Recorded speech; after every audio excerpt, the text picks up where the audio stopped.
So let us begin with this topic, cylindrical coordinate system. This actually is among one of the curvilinear coordinate systems. One is cylindrical coordinate system, other is spherical polar coordinate system. First of all, let's take the case of the cylindrical coordinate system.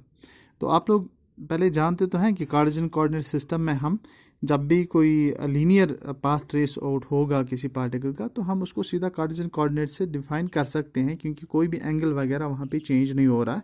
आपको components को resolve करने की ज़रूरत वहाँ पे नहीं है। तो अगर वो एक लीनियर मतलब पैरेलल है किसी एक्सिस के, तो लेकिन आमतौर पर ये ऐसा ही खाली ट्रेजेक्टरी नहीं होती है। कभी कभी हमारे पास एक कर्वीलिनियर या कर्व्ड पाथ भी होता है। तो जब आप कर्व्ड पाथ पे चलेंगे तब जाकर आप हमेशा कोई ना कोई जो है एक्सिस को क्रॉस करते जाएंगे, और इस तरह से आपको अपने कंपोनेंट्स को वेक्टर के किसी भी वेक्टर के को कंपोनेंट्स में रिजॉल्व करने की ज़रूरत पड़ती है। तो हमेशा उसको ऐसा ना करने अगर आप मतलब एक कार्टेशियन कोऑर्डिनेट सिस्टम में एक कर्व्ड पाथ लेंगे और फिर हर पॉइंट पे आपको उसको कंपोनेंट्स में रिजॉल्व करने की ज़रूरत पड़ेगी। लेकिन ऐसा है हम सिस्टम बनाएंगे जहाँ पे हमें रिजॉल्व करने की ज़रूरत ही ना पड़े। हमें मालूम होगा कि जो रिजॉल्व्ड कंपोनेंट होगा, for example X axis, Y axis या जेड एक्सिस के कॉरस्पॉन्डिंग जो उसका कंपोनेंट होगा वो कितना होगा। तो अगर हम उसको जान पाएँ तो हमारे लिए आसान होगा उसको लिख पाना, या उसको फिर उस मैथमेटिकली उसको आगे सॉल्व कर पाना हमारे लिए बहुत ही आसान होगा। तो इसके लिए हमारे पास है पहला एक coordinate system which is the cylindrical coordinate system. इस सिस्टम में है क्या, अगर आप इस फिगर को गौर से देखेंगे, ये फिगर में एक पॉइंट पी लिया हुआ है, स्पेस में है, रिमेंबर, क्योंकि 3 डायमेंशनल है। तो पेपर पे पॉइंट पी नहीं है, कहीं स्पेस में यहाँ पे है point P, such that it is away from the Z axis at a distance of rho. तो पुशन वेक्टर इसका आर होगा इस ओरिजिन के हिसाब से। तो ये पॉइंट पी ऐसे घूम रहा है कि ये गोल घूमेगा around this Z axis, vertically up and down घूमेगा such that it will trace out a cylinder.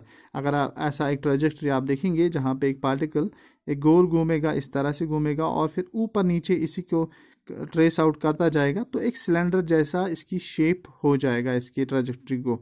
तो इस तरह के सिस्टम इसको जब हम सॉल्व करेंगे तो इसे हम कहेंगे सिलेंड्रिकल कोऑर्डिनेट सिस्टम। तो इसमें पहले पॉइंट पी जो होगा यहाँ पे होगा which is at distance of rho from the Z axis. ये वाई एक्सिस है, ये एक्स एक्सिस है। तो इस पॉइंट पी का प्रोजेक्शन हम देखेंगे एक्स वाई प्लेन में क्या होगा, वो होगा पी प्राइम। तो वो डिस्टेंट होगा at N from the origin. आपको लग रहा है कि आर है, लेकिन आर नहीं होगा, ये रो होगा, जो आगे मैथमेटिकली हम डिराइव करेंगे। ये ओ पी प्राइम रो क्यों बराबर होगा। अगर ये point projection of point P से घूमेगा, जब ये पार्टिकल घूमेगा या क्लॉकवाइज और एंटी क्लॉकवाइज घुमाएंगे, such that angle phi will be traced out with this x-axis का projection p.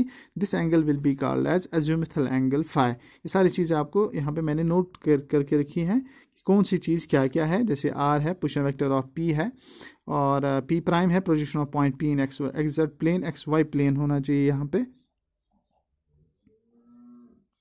X Y plane, और z यूनिट वेक्टर है along z axis parallel to z axis. Phi cap है unit vector in the page, ये inside the page आएगा। जब आप phi को घुमाएंगे इस तरह से 3 डायमेंशनल केस में पेपर के अंदर बिल्कुल जाएगा। And unit vector parallel to the page, rho cap है, ये बिल्कुल पैरेलल जाएगा in the direction of this parallel to X axis perpendicular to z axis, इस तरह से या इस तरह से। पेपर पे ऐसे दिख रहा है ये, लेकिन इस तरह से असल में। ये सब चीज़ें अब हमें देखना है कि ये जो रो, ये जो ओ पी प्राइम है, ये रो क्यों बराबर होगा। पहले आप इस ट्रायंगल को देखें, इस राइट एंगल ट्रायंगल को, यहाँ से right angle triangle O Q P को देखेंगे अगर आप।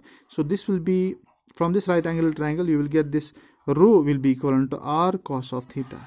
Okay, so this angle theta, this is इस प्लेन से लेके थीटा यहाँ तक एंगल है, और यहाँ से यहाँ तक एंगल थीटा है। तो ये टोटल में 90 डिग्री होगा। इस प्लेन से इस लाइन से इतना एंगल जो है वो 90 डिग्री होगा, क्योंकि दिस जेड एक्सिस, ये जो परपेंडिकुलर होना चाहिए to this X Y plane. तो ये वाला एंगल जो होगा वो थीटा होगा।